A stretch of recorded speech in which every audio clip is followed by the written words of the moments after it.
प्रयास किया पर वह निकल नहीं सकी। वह नदी की धारा में बहने लगी। नदी के किनारे एक कबूतर पानी पी रहा था। उसे मधुमक्खी पर बहुत दया आई। वह उसे बचाने की बात सोचने लगा। अचानक उसे एक उपाय सूझा। वह तेजी से उड़कर पेड़ के नीचे पहुंच गया।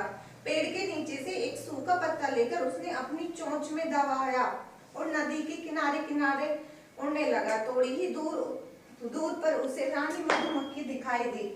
उसे पता मधुमक्खी के बिल्कुल आगे डाल दिया। मक्खी पत्ते पर बैठ गई। पत्ता धीरे धीरे किनारे से लग गया। रानी मधुमक्खी डूबने से बच गई। कबूतर का ध्यान पत्ते पर ही था। उसने देखा कि मधुमक्खी तो बिल्कुल हिलती डुलती नहीं।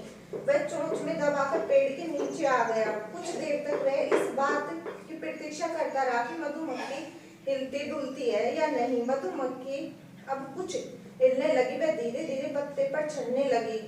उसने कबूतर को धन्यवाद कहा और कहा कि आपने मेरी जान बचाई।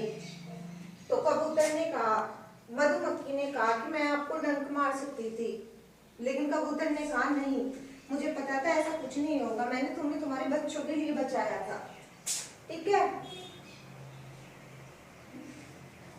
एक मिनट।